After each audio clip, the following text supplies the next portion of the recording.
Meus amigos, minhas amigas, um bom dia a todos. Sejam muito bem-vindos ao nosso Se Liga deste sabadão, dia 26 de fevereiro, aqui pelos 94.9 da Interativa em Goiânia, em toda a região metropolitana e também pelas nossas redes sociais, pela página facebook.com/Interativa Goiânia e também pelo meu canal no YouTube, youtube.com/Mateus Ribeiro TV. Hoje o Se Liga tem a honra de receber o novo arcebispo de Goiânia, Dom João Justino. Ele já está conectado conosco. Bom dia, arcebispo. Muito obrigado pela participação aqui no programa. Bom dia, Mateus. Agradeço o convite e é uma alegria estar com vocês aqui nesta manhã deste sábado. Junto conosco também, Rimene Amaral, diretamente de Nova Veneza. Bom dia. Bom dia, Matheus, bom dia, MT, e um bom dia especial para o Dom Justino, que vem aqui conversar com a gente hoje. Seja muito bem-vindo e tenha um excelente trabalho na capital de Goiás, que ela possa receber o senhor da melhor forma possível. Muito obrigado. Maria Tereza, também online aqui conosco. Seja bem-vinda. Dom João, é um prazer falar com o senhor, é um prazer conhecê-lo. Nós estamos vivendo um dia extremamente triste, né? Em que mais uma vez os homens não conseguiram se compreender e estão recorrendo às armas. E o papel de pessoas como o senhor, eu sou uma admiradora enorme do nosso Papa, é uma pessoa indispensável para a humanidade atualmente. Então eu o cumprimento e fico pensando, né, na importância que uma pessoa como o senhor tem na sociedade, em momentos, especialmente em momentos como esse. Antes de começar a nossa entrevista, a nossa conversa, apresento Dom João Justino, que é mineiro de Juiz de Fora, é doutor e mestre em teologia pela Universidade Gregoriana Romana e também foi ordenado padre em dezembro de 1992.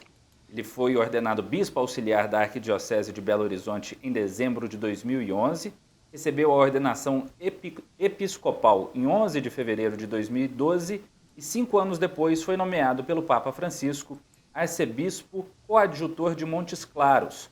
Tornou-se arcebispo metropolitano da mesma cidade em novembro de 2018 e agora, em 2022, tem essa missão de suceder Dom Washington Cruz à frente da Arquidiocese de Goiânia. Arcebispo Dom João, como o senhor recebe aí essa missão aqui em terras goianas?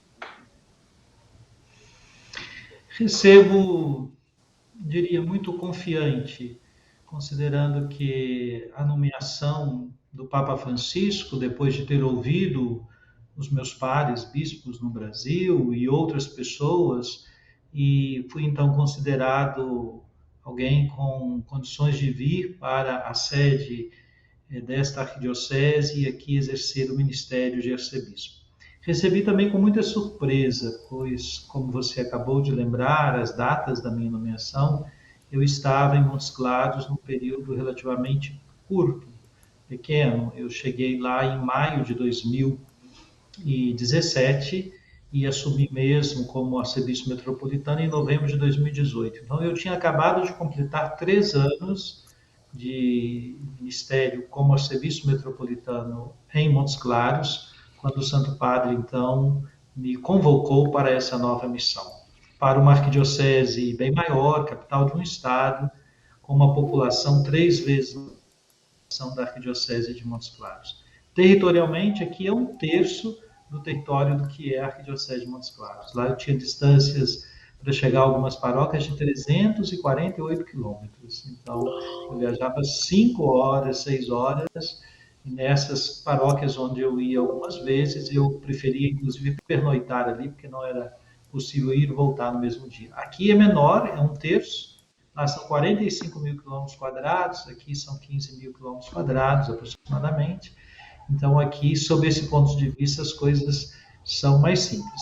Mas há uma população muito grande, um desafio de uma região metropolitana. Eu queria passar a palavra para Maria Tereza, porque ela pontuou já no na nossa abertura de programa uma situação que preocupa a todos nós, que é, muito possivelmente, o início de uma grande guerra entre Rússia e Ucrânia, com o envolvimento também outras potências, de outros países do Ocidente. Então, queria passar a palavra a ela. Dom João, eu estou muito impressionada. Eu estou muito impressionada. Eu tenho 67 anos de idade, eu já vi ditadura, revolução de costumes, redemocratização, impeachment, pandemia, mas eu vou dizer para o senhor que eu não achava possível ver uma guerra dessa dimensão. Eu achava que o homem já tinha alcançado um estágio de civilização, civilizatório maior do que o que nós estamos.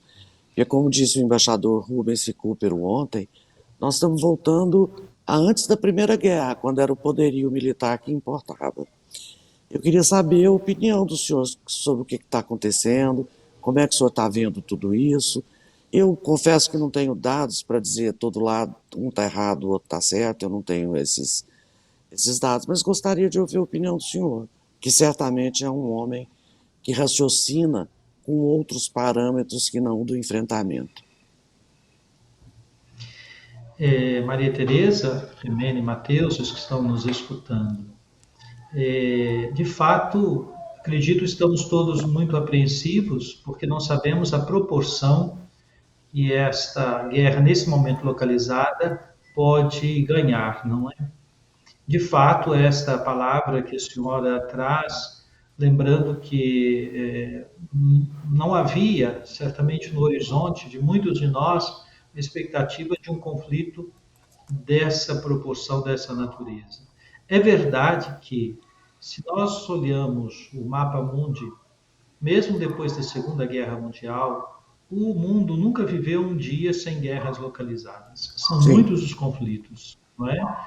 Então, graças a Deus, podemos dizer, os conflitos e as dificuldades que temos aqui na América do Sul, no Brasil, não têm a proporção de outros conflitos que foram acontecendo no mundo. Mas já tivemos dias difíceis de conflito, como a senhora mesmo lembrou.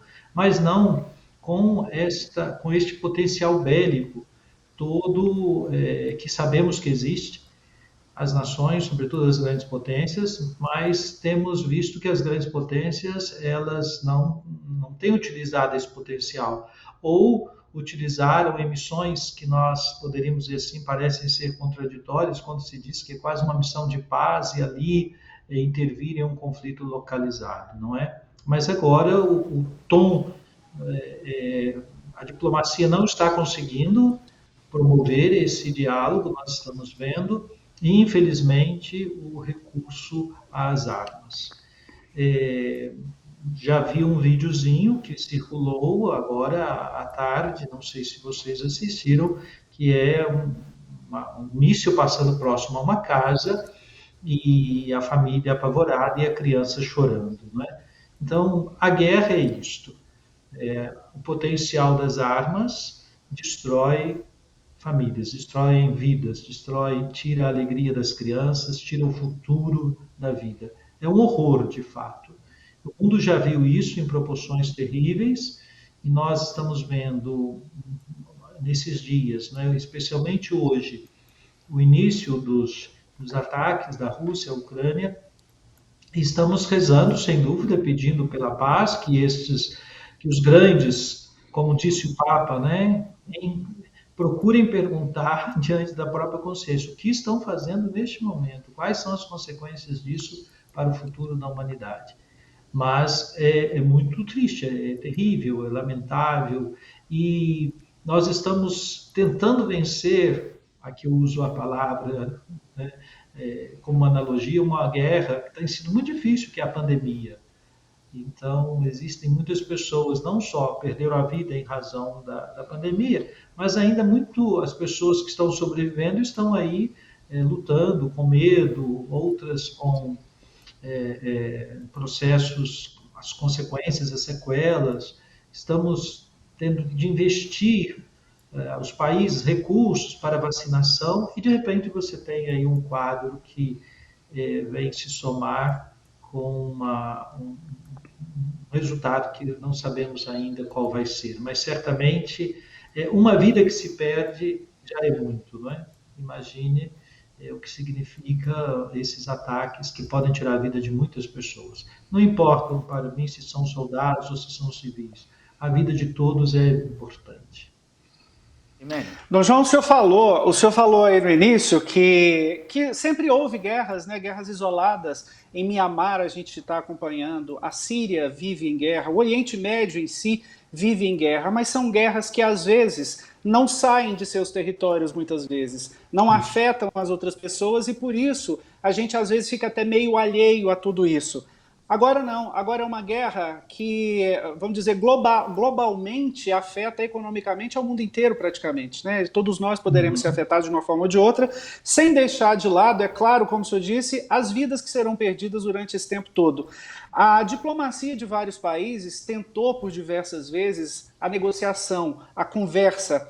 Qual que é, dentro da igreja, principalmente, a importância da comunicação, principalmente nesse período de guerra, em que a comunicação deve prevalecer a todo esse armamento bélico que foi uma hora dessa? A comunicação é, de fato, o caminho para a paz?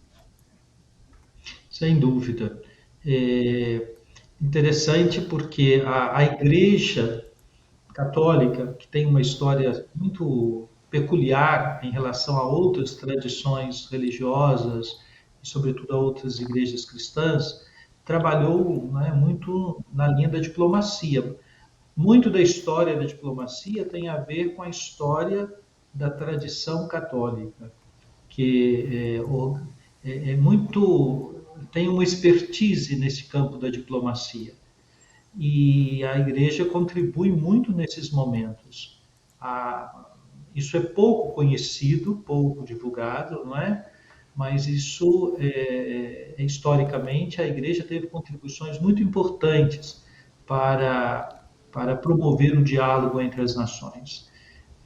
Fiquei pensando esses dias últimos deste início de conflito, que o Papa João XXIII, que é uma referência muito forte para nós, e o Papa Francisco tem uma certa semelhança com o Papa João XXIII, teve um papel muito importante no conflito que ocorreu com a famosa história de Cuba, dos mísseis, ali quando, no início da década de 60, quando inclusive ele escreveu, no contexto de muito risco de uma guerra, naquele contexto ali, uma famosa encíclica chamada Pacem Terris, Paz na Terra, não é? E mostrando que o diálogo é o caminho.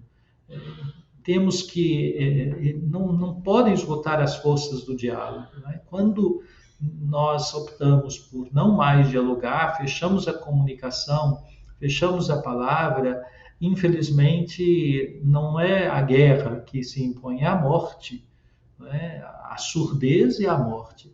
Isto é muito lamentável. A doutora Maria Teresa trazia o histórico, né? Lembrando que nós pensávamos que a civilização tivesse compreendido o horror que é uma guerra, mas estamos aí vendo.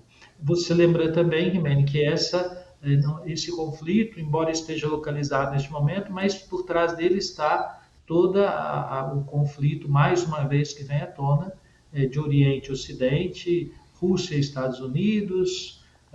Não tive ainda clareza porque não acompanhei com muitos detalhes, mas já me disseram que a China está ao lado da Rússia. Então existe de fato esse conflito entre Ocidente e Oriente.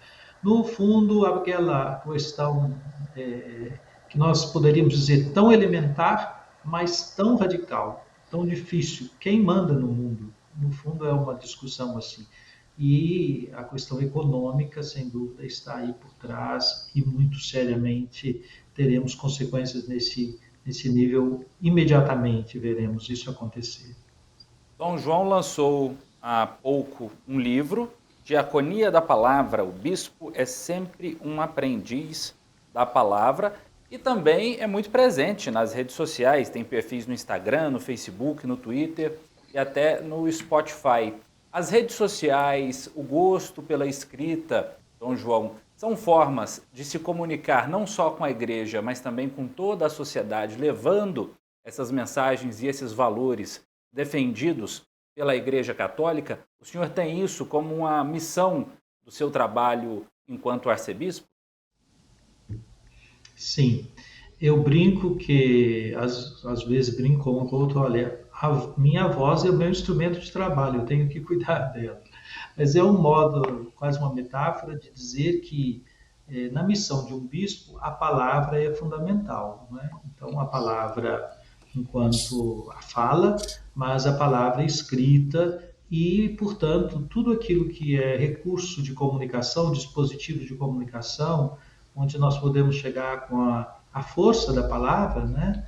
Você lembrou as redes sociais, em que nós acabamos nos fazendo presentes porque compreendemos que estes espaços são importantes, não só pensando o interno da igreja, né, o que a gente chama intra-eclésia, mas para fora, né, porque comunicamos com muitas outras pessoas e acreditamos que os valores do Evangelho, eles não estão na posse da igreja para serem apresentados só aos cristãos, mas é algo para ser apresentado ao mundo. O próprio mandato de Jesus, que nós cremos, é ide pelo mundo, proclamai o Evangelho. Então, a força da palavra. O livro que escrevi, na verdade, é uma coletânea de artigos que pude escrever em Montes Claros. Eu escrevia para um jornal local, todo sábado, e escrevi mais ou menos por volta de uns 3 anos e 4 meses. Então, tem um volume interessante de artigos. Eu peguei uma parte e, com a ajuda de amigos, eu organizei o livro em capítulos e coincidiu que a publicação do livro acabou acontecendo no momento em que eu me despedia de Montes Claros, né? E chegando em Goiânia, trouxe o livro comigo e algumas pessoas têm procurado. São artigos pequenos e eu escrevia lá a partir do que estava acontecendo. Então, tem artigos, como uma pessoa observou, alguns são autobiográficos, né? Eu falo um pouco da minha vida. O dia que eu escrevi sobre o Dia dos Pais, eu falei um pouco da minha experiência com meu pai. O dia que eu fui das mães, eu falei da minha mãe. E assim foi. Ali se conhece também um pouquinho do que eu penso, do meu modo de agir como bispo, do meu modo de ser pastor. Maria Tereza, nós temos que fazer um intervalo rapidinho, mas faça a sua ponderação. Não, são duas coisas. A primeira, onde é que eu encontro o livro? E a segunda, se o senhor já se familiarizou com Goiânia, o que o senhor está achando da nossa capital? Goiás e Minas Gerais são irmãs gêmeas, né? Eu conheço Montes Claros, inclusive. Mas, enfim, como é que o senhor está se ambientando? O que o senhor está vendo por aqui? É isso. Onde se encontra o livro? Só complementando, MT, o Pequi é goiano ou é mineiro? Goiano. Se em Montes Claros se toca nesse assunto, eles dizem que é mineiro, e eu estava na região onde algumas cidades se orgulham de ter os melhores pequis, né? Os que têm mais carne, como eles costumam dizer, que é a região de Campo Azul, Japonvar, mas devo lhe dizer que eu não me acostumei com o piqui em Montes Claros. Eu acho um alimento muito forte. A cidade de Montes Claros, não sei se acontece isso aqui na região, no tempo da colheita do pequi, fica cheirando o pequi. Isso é agradável, aquelas barracas na rua já com pequi, não é, amarelinho ali, organizado para vender, mas acho um alimento muito forte. Então, Dom João, e em Goiânia, sim. Não se chama pequi, não, se chama piqui. Tá Piqui. certo? É piqui, Dom João. É o goianês. Isso eu vou ter que aprender, vocês vão ter que me ensinar, viu? Mas estou me sentindo muito bem acolhido em Goiânia. Apenas ainda não tive condições de conhecer, assim, fui à catedral 2 vezes, fui à Basílica da Sagrada Família, e essa semana está acontecendo o Retiro do Clero, então eu estou mais aqui na pastoral. mas já recebi inúmeras expressões de acolhimento, não é? Aliás, desde a nomeação, quando muitas pessoas se manifestaram enviando mensagens, no dia 16 de dezembro eu estive aqui rapidamente para estar com Dom Washington, fui muito bem acolhido.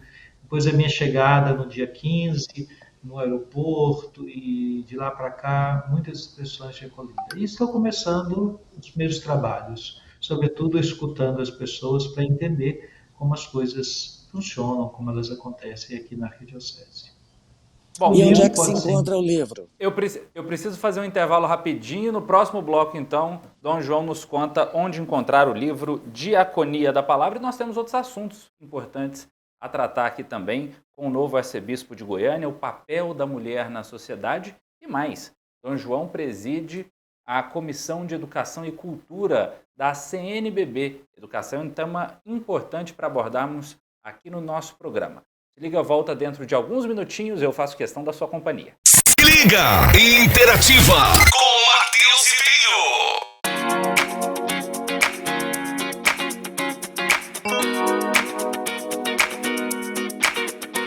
Se liga. Interativa com Matheus Ribeiro. Se liga de volta aqui pelos 94.9 da Interativa, também pelas nossas redes sociais, facebook.com/Interativa Goiânia e pelo meu canal no YouTube, youtube.com/Matheus Ribeiro TV. Muito obrigado a você que nos honra com a sua companhia e a sua audiência. Hoje o nosso programa recebe Dom João Justino, novo arcebispo de Goiânia. Acho que a Maria Tereza foi buscar uma água, mas ela estava perguntando, arcebispo, onde encontrar o livro do senhor. Então, Matheus e Maria Tereza, o livro pode ser encontrado na Cúria Metropolitana. A Cúria está atrás da Catedral, não é? Onde estão vários serviços da Arquidiocese, ali na portaria da Cúria. Por telefone, você fala no número 32 23 07 56. Maravilha. Posso repetir? 32 23 07 56. É o telefone da Cúria Metropolitana. Ótimo. Eu fui para o intervalo, Dom João, dizendo que o senhor preside uma importante comissão da CNBB, que é a Comissão de Educação e Cultura. Nós ainda enfrentamos as consequências que a pandemia trouxe para a nossa sociedade e os prejuízos na área da educação, principalmente por conta da dificuldade de termos aulas presenciais, uma adaptação muito repentina ao sistema remoto, que a gente sabe provocou uma grande desigualdade em relação aos alunos e às famílias mais pobres, que não têm uma boa conexão de internet, que não têm bons aparelhos telefônicos ou bons computadores. De que forma a CNBB tem olhado para essa necessidade de encontrarmos soluções para os problemas na educação, principalmente aqueles provocados pela pandemia? Então, a pandemia chegou trazendo consigo uma série de graves consequências, nós sabemos disso. Sem dúvida, a primeira e mais triste foi a perda de mais de 600, quase, acho que já passamos de 650 mil brasileiros que perderam a vida. Creio que todos nós, se não temos algum familiar, temos alguma pessoa amiga que faleceu em razão da Covid-19. Eu acredito que depois da morte, que foi algo dramático, sem dúvida, o problema mais grave que nós vamos ter é na educação. Porque a educação ela é um processo, não é? Você tem um ano letivo inteiro, 200 dias letivos, no mínimo, para o estudo de uma série de conteúdos. Ora, a impossibilidade de fazer isso, e seja presencial, mesmo depois com a possibilidade das aulas à distância, né, o ensino remoto, até agora alguns do ensino híbrido, são tentativas de recuperar algo que está ficando para trás. Não é? Nós já temos aí praticamente 2 anos, o ano de 2020 e 2021, ficaram comprometidos nesse sentido. Eu já escutei, por exemplo, pais dizendo: o meu filho fazendo o ensino médio, são 2 anos em casa, e percebemos claramente como ele está com dificuldades de concluir este ano e de enfrentar um vestibular, tal situação, tal faculdade, universidade. Eu digo que esse campo será o mais de maior consequência, infelizmente, considerando isso, né, porque aí está incluído o tempo de modo muito determinante. Se você pensa a economia, ela ficou afetada, sem dúvida, mas ela tem um processo de recuperação mais rápido do que o ensino, né, do que a educação, pensando em educação formal.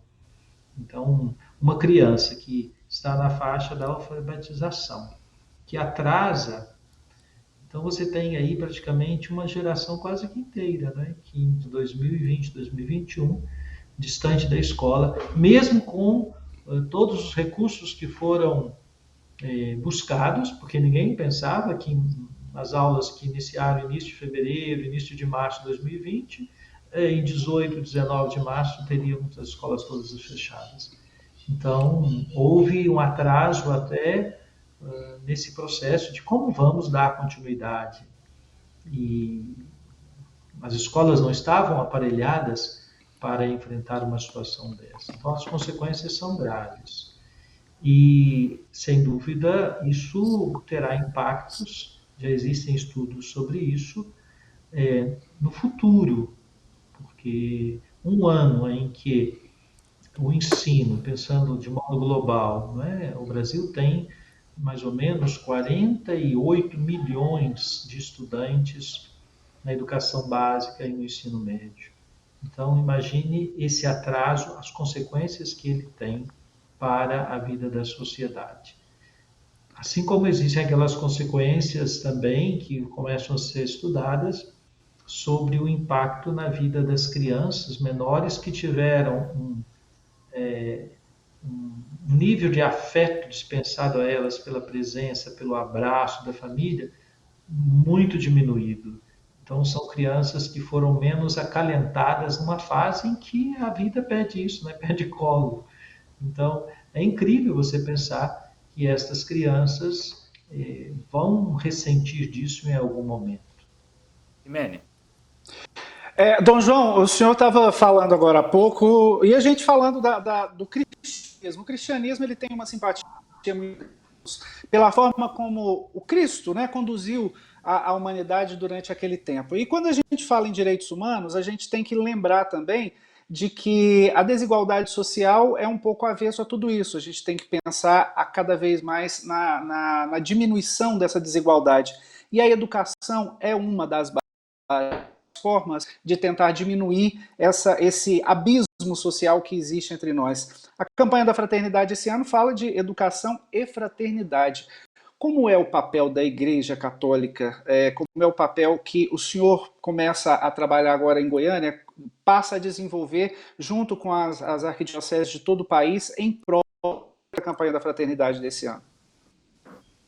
Sim, você lembrou muito bem, né? Um modo de superar, de buscar a superação da desigualdade é investir na educação.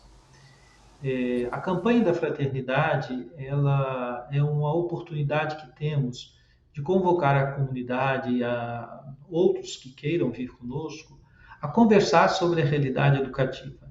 Pensamos não só a educação formal nas instituições de ensino, escolas, universidades, mas também aquela educação informal básica que é a educação no âmbito familiar.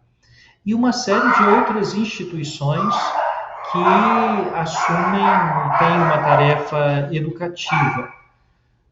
Fico pensando aqui nas muitas instituições da igreja, de ONGs, de outras igrejas, de outras associações que fazem trabalhos sociais de forte e direto impacto educativo, acolhendo crianças, adolescentes, para momentos formativos, para o esporte, para o acompanhamento de estudos, enfim.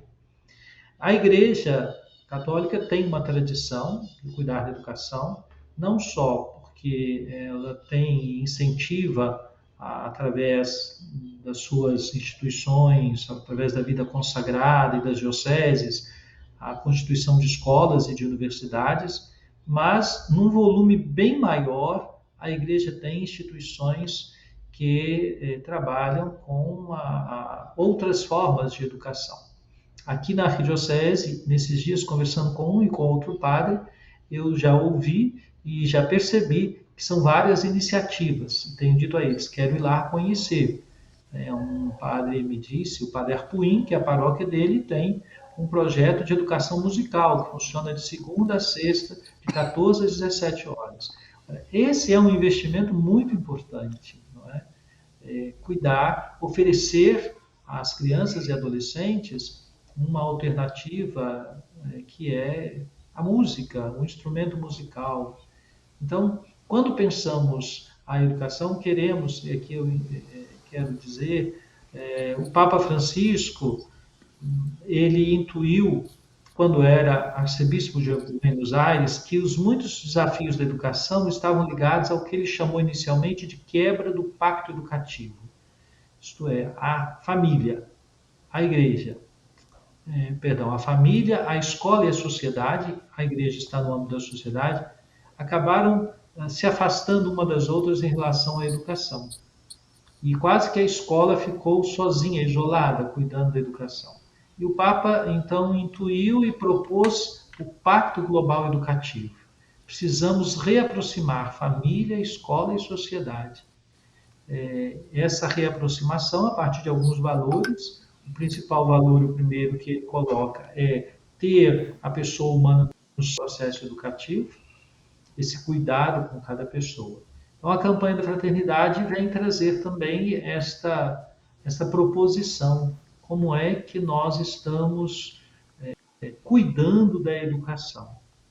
Pensando a educação formal, nossa relação com as instituições de ensino, mas também aquelas outras expressões de educação popular, modos de educação alternativa e a própria educação familiar.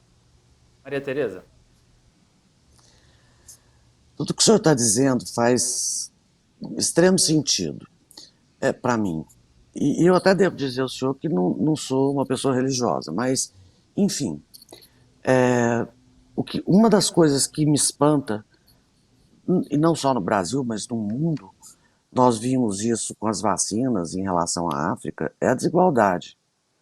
Não há nenhuma justificativa para que o mundo, fora a questão humanitária, né, fora a questão de que você tem que olhar para a pessoa ao seu lado, se lembrando que ela também é você. Fora essa questão, não tem sentido que o mundo tenha mantido essa desigualdade. Dom João, eu sou muito assustada com isso. Eu sou completamente assustada com isso. O Jimenez se adiantou, o senhor já respondeu, mas eu preciso dizer que essa é uma questão que, olhando agora, com os meus 67 anos, me abala profundamente. E acho que quanto mais pudesse se aproximar pessoas com boa vontade, né, para ajudar a resolver essa questão, melhor será para o mundo inteiro. Eu queria complementar aí com a situação que trouxe a Maria Tereza, porque quando a gente identifica, né, Dom João, a educação como um motor de transformação social, de mudar essa realidade, de combater essas desigualdades, a gente precisa também ressignificar muitos aspectos do nosso cotidiano, da nossa sociedade. O senhor é considerado como um arcebispo presente numa ala mais progressista da Igreja brasileira, como sendo um defensor aí da educação e da ciência. Como o senhor vê sendo necessário ou não nós reforçarmos esses valores da educação e da ciência, principalmente em época de fake news, em época em que muitas mentiras se propagam pela internet e assumem na cabeça de algumas pessoas contornos de verdade? Mateus, o ser humano parece, sob algum aspecto, ser o mesmo em todos os tempos, né? Nós sabemos o que era no passado, os boatos. Imagino que vocês teriam histórias, a Maria Tereza dos seus 67 anos, talvez comigo, com os meus 55, se recorde de boatos que ganhavam uma força que as pessoas acreditavam, né? Eu era criança em Juiz de Fora, estudava na escola estadual, e apareceu um boato que tinha nascido na cidade, na Santa Casa, uma menina toda peluda. E quando o médico ficou todo assustado, a criança dele chamou de feia a criança respondeu: feia é a chuva que vai vir em setembro. E a cidade morreu de medo da chuva de setembro, porque esse boato espalhou. Era uma fake news, não é? Alguém inventou aquilo. O que nós temos hoje é uma potencialização desse comportamento humano por meio do dispositivo da tecnologia, não é? Há coisas na internet, nas redes sociais, que, pelo menos, eu não diria só alguns de nós, muitos de nós leem e imediatamente identificam que não pode ser verdade aquilo que ele está. Mas muitos acreditam, infelizmente, né? Se nós falávamos há pouco como imaginar que depois do horror da Segunda Grande Guerra teríamos que viver nesses dias esse drama que está se iniciando, nós poderíamos perguntar, mas como é possível que depois que a civilização conseguiu vencer diversas doenças, exatamente por causa da ciência, do encontro das vacinas, nós, quando fomos crianças, éramos vacinados na escola contra a poliomielite, contra a varíola, contra a tuberculose, e não havia propriamente questionamento sobre isso. E nós agora estamos vivendo um tempo em que você tem a vacina disponível e as pessoas rejeitam, negam, criam uma série de invenções para que outros desanimem. Então, é terrível isso, não é? A igreja procura acompanhar esses processos. Nós incentivamos, não é, a ciência. Muitos podem até achar que a igreja, e certamente na história houve algum momento em que a igreja se recuou diante da ciência, mas a igreja é uma grande promotora da ciência. Basta você pensar nas universidades católicas, o que se faz lá? Não é ciência, e temos universidades católicas de excelência. No próprio Vaticano existe uma academia pontifícia para a ciência, com os grandes cientistas do mundo, participam e contribuem. O Papa os convocou no meio da pandemia para um diálogo e exatamente para fortalecer, não é, esse sentido da pesquisa, da ciência, do resultado, de como socializar esses resultados. Então, nós vamos nessa direção e nesta linha. Infelizmente, temos que dialogar, é o caminho, sem dúvida, mas nos deparar com pessoas que, mesmo dentro da própria Igreja Católica, têm um discurso, nós chamamos negacionista neste momento, né? Porque negam a gravidade da Covid, negam algumas situações que estão em curso, e é incrível como que, eu diria assim, como há pessoas que puxam para trás quando nós temos que ir para frente. E esse é um grande desafio. E a educação é fundamental. A educação é fundamental. A leitura, infelizmente, hoje há um descaso com a leitura, nós sabemos. Não sabemos ainda o que será isso no futuro, mas há um descaso com a leitura. E os latinos já diziam, tenho medo do homem de um livro só, que é um modo de dizer, olha, a leitura amplia a visão da pessoa, a compreensão de mundo, da vida. Então, quem lê pouco corre o risco, não é, de não estar contribuindo. É verdade, existe uma sabedoria popular, mas olha que interessante, é uma sabedoria, né? É uma forma. E há pessoas que recusam a própria sabedoria popular, né? E se isolam numa forma meio fechada diante da vida e da sociedade. O Se Liga precisa fazer mais um intervalo rapidinho. Na volta tem muito mais assunto para a gente comentar com Dom João Justino, novo arcebispo de Goiânia. Continue com a gente. Seu fim de semana bem informado. Se liga! Interativa.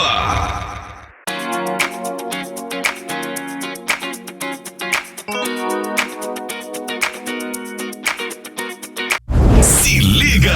Jornalismo jornalismo e entretenimento na Interativa.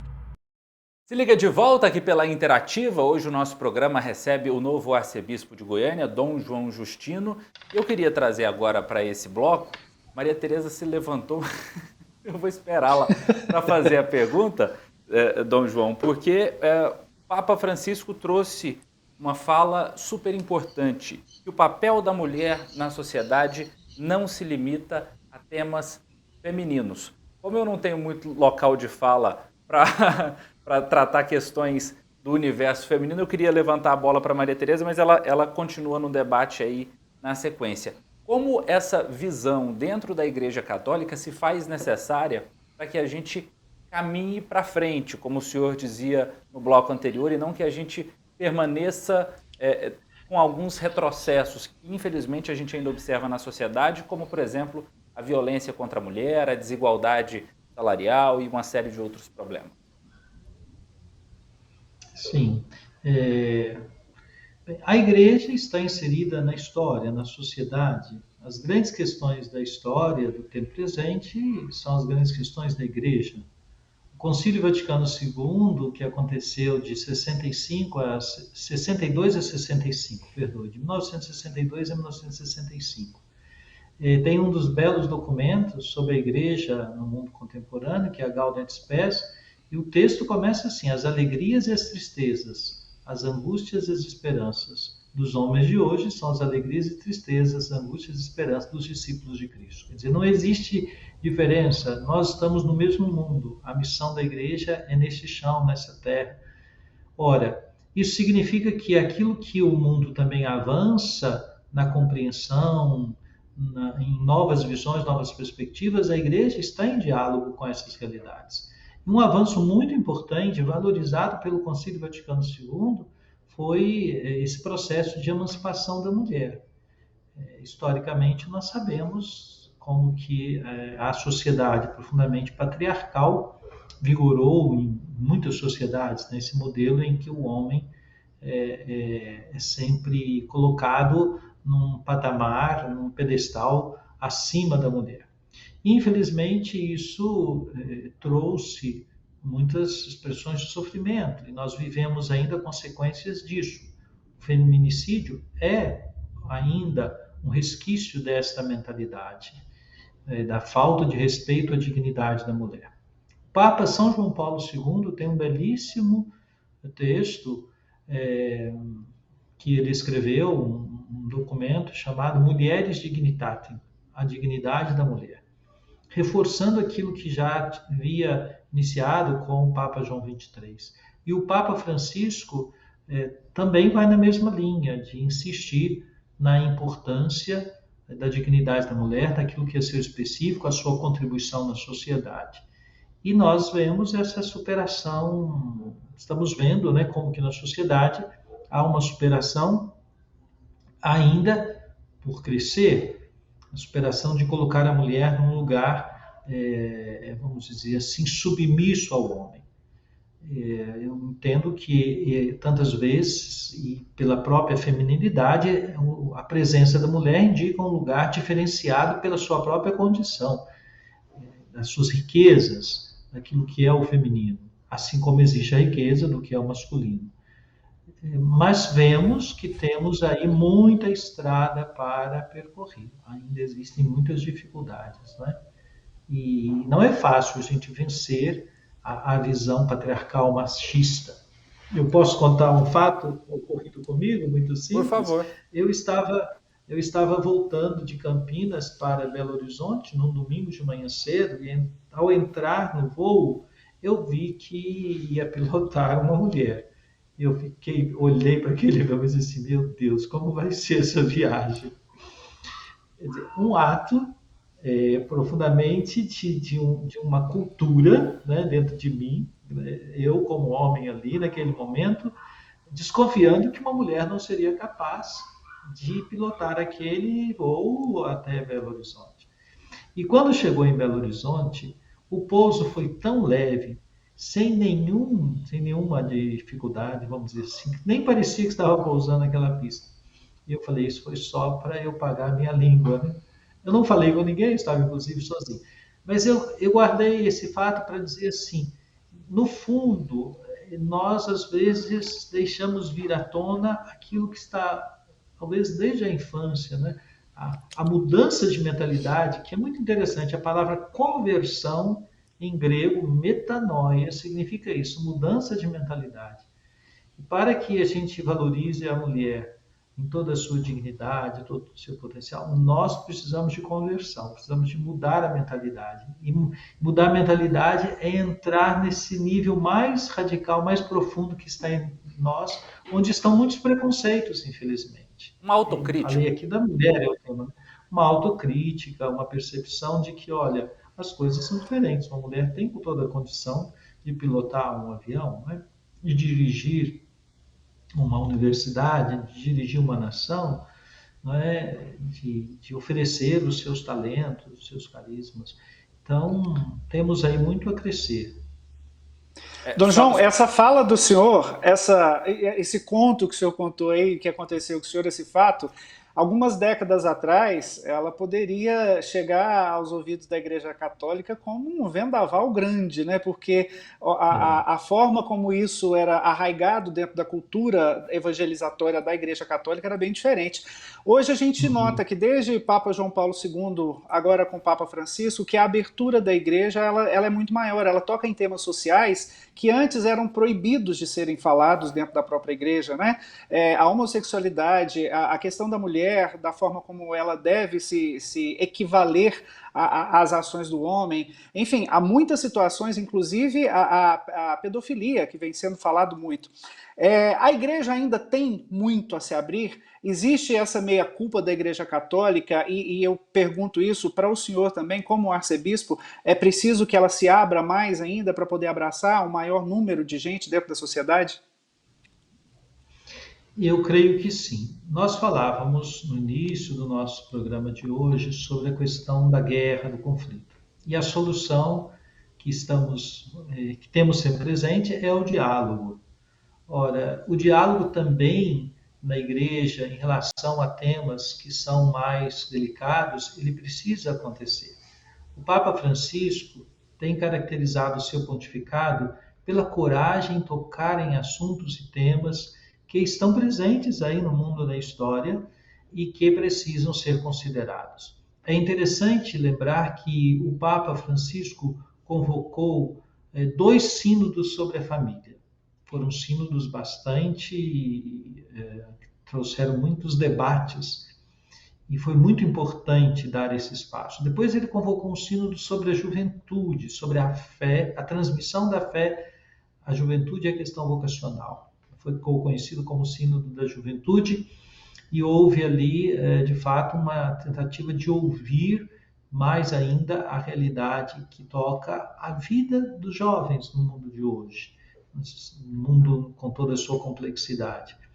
Agora ele nos convocou para um sínodo sobre a sinodalidade, que é exatamente como a igreja vive essa dinâmica de trabalhar, de viver, de caminhar juntos. Numa perspectiva de comunhão, evitando aquela compreensão de que o padre fala e o povo tem que seguir o que o padre fala. Mas como se constrói, ao redor do ideário da evangelização, do evangelho, nossos estilos de vida, a vida da comunidade, os nossos projetos. Então, as questões que estão nos jornais, eu diria assim, elas precisam ganhar espaço também no diálogo intraeclesial, nos diálogos dos bispos, não é? Às vezes são temas delicados, porque nós temos receios de como vamos abordar isso ou aquilo. Mas é preciso, não é? Aquilo que nós indicamos para a família, não é? A pastoral familiar insiste muito que os pais sejam capazes de abrir diálogo com seus filhos. A igreja também tem que fazer no seu conjunto, né? Como ela abre o diálogo sobre as questões que os seus filhos, o mundo está vivendo. Às vezes, a gente quer respostas imediatas, e aí é uma outra questão, outro problema. Quando eu dava aula de teologia, eu dizia para os alunos assim, nós podemos fazer todas as perguntas, porque é da natureza humana, da razão, e a condição de perguntar foi dada pelo Criador. Então, nós podemos fazer. mas não temos garantia que teremos todas as respostas. E é porque não temos todas as respostas que a gente vai continuar perguntando para nos aproximarmos delas. Então, isso é a dinâmica do diálogo, a dinâmica da conversação permanente no interno da igreja. Dom João, tive a informação aqui agora que Maria Tereza teve um problema, teve que se ausentar, mas tenho certeza que ela também ficou muito honrada com a participação do senhor aqui no programa, assim como eu, Rimene. Queria agradecer ao senhor pela disponibilidade, pelas palavras, pela abertura em participar aqui dessa conversa e fazer o convite para que volte mais vezes. Muito obrigado. Obrigado, Matheus. Obrigado, Rimene. Obrigado, Maria Tereza. Agradeço a oportunidade de ter participado do Se Liga neste sábado. Outras vezes que pudermos estar com vocês, será uma alegria. E me coloco também à disposição para outras formas de interação com vocês que estão aí no mundo da comunicação. É uma tarefa muito importante e bonita para a nossa sociedade. Deus abençoe vocês. @ do Instagram, arcebispo? Como? O @ do Instagram, qual é? Para o pessoal seguir agora. Sim, @ Instagram é Dom João Justino. Ótimo. Dom João Justino, já serei um seguidor lá. Rimene Amaral, muito obrigado, meu amigo. Ótimo fim de semana. Ótimo fim de semana para todo mundo, para os nossos ouvintes. Dom João, gostaria de agradecer e falar uma coisa para o senhor. Para quem é aquele católico que frequenta a igreja, a missa, que faz todos os rituais, a igreja é mais do que isso, a igreja é um acolhimento. Eu espero que o senhor saiba atender a todas as expectativas do público e que o público possa também retornar para o senhor essa expectativa que o senhor tem com a comunidade goianiense. Seja muito bem-vindo, muito obrigado. Obrigado, Rimene.